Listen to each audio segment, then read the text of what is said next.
let's get into Scream. So, Scream will be out in about 24 hours or less. Yeah, a little over 24 hours because the first one comes out on when the new movie comes out, probably I think what 6, 7 o'clock p.m. showings or whatever the case is. I don't know. I guess it depends on where you are, but they're saying that theater owners are having a good reason to scream for joy because this movie is going to be a big one at the box office. I already got my ticket for Friday. I'm going to see it in IMAX, so I'm actually excited to see this film when it comes out. But hold on. So let's get into the topic. Okay, so Paramount Spyglass's Scream 7 has no intention of slowing its slay of the box office, with the latest installment in the 30-year-old franchise bound for actually $60 million worldwide. Well, they said 60 million plus. That would rank as the series' second best opening following 2023's Scream 6, starring Jenna Ortega and Melissa Barrera, which posted the best domestic opening ever at 44 million and global at 66.4 million in 50 territories. Scream 7 is the sole big wide entry on marquees this weekend, playing at 3,500 theaters in US and Canada and 52 offshore markets. Rivals have been going wild that Scream 7 could outperform its stateside 40 million outlook, but forecasts have been wonky. Many were seeing a $50 million opening for Wuthering Heights, and it was not with a 4 day of 37.5 million. So that underperformed. And they said the sell with excuse me, the sell with 7 is that Scream 6 took a rare detour from Manhattan.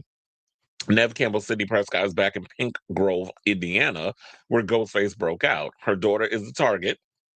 Also, Scream scribe Kevin Williamson finally is in the director's chair for the seventh quel, which is a big deal for fans. Now, Williams, as y'all know, co-wrote the script with Scream 6, and Ready or Not screenwriter Guy Busick, which initially Guy Busick did the script himself, but the reality is Guy Busick, I don't really think understands the voices of someone like a Brittany Sydney Prescott because I was just watching an interview with her and she revealed, remember that line in Scream 5 where she comes and she's on the phone and Dewey asks if she has a gun? She says, I'm Sydney fucking Prescott. Of course I have a gun. She said she came up with that line because the original line was, of course. I'm like, that's so fucking lame. First of all, we already know that Sydney Prescott, the reason why people like her as a final girl is because she had those sassy little one-liners that she would come up with where she would show resilience and strength at certain points in the film. So that was like clearly that's somebody who really don't understand this universe. And honestly, I don't think Radio Silence really understood the Scream universe.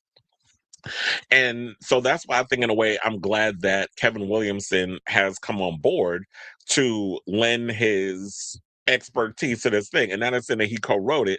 He basically went in and looked at Guy's script and spruced it up a little bit, add a little seasoning to the gumbo, a little extra seasoning, because I'm like, this is tasting a little bland. Let me add a little extra seasoning up in the situation. So Scream 7's 45 million net production costs were co-financed by Paramount and Spyglass. The six Scream movies have grossed 908.5 million. So it's almost at the point of it could possibly become the first $1 billion um slasher franchise. So when people sit up there and say, well, it's no Friday the 13th, and it doesn't have Michael Myers, and it doesn't have Freddy, and it doesn't have Jason. It's like, but that's why people like it, is because the meta of it all, the fact that it reflects the state of where we are today, plus the state of horror films that they explore that. And so we like the whole meta thing because, like, yes, literally it reflects like we're watching ourselves have these conversations with our nerdy horror movie fanatic friends. So, or at least that's how I look at it. And then yeah, and then it's that, and then also it's the whole mystery Scooby Doo type situation that yes, the killer or ers are never the same person. It's like it gets stale after a while when it's the same killer. Oh, Michael Myers who doesn't talk. Oh, Jason who doesn't talk. Oh, Freddy with his corny one-liners, which we all love that when he made the funny jokes. In the first one, he was a little dark. The third one was where the puns were punning, and we were living for a lot of the puns. But then it got a little ridiculous going further into those franchises. And with this franchise, it's We like the mystery. We like sitting there trying to figure, okay, who could the killer or Urs possibly be, and what is their motivation? That's why we go back for these movies. It's not only because it's like a slasher; it's also a mystery. It's very Scooby Doo and how they do things. And I grew up loving Scooby Doo, so so that's why we love these films. So I'm actually looking forward to seeing this film, and Friday can't get here fast enough. Now,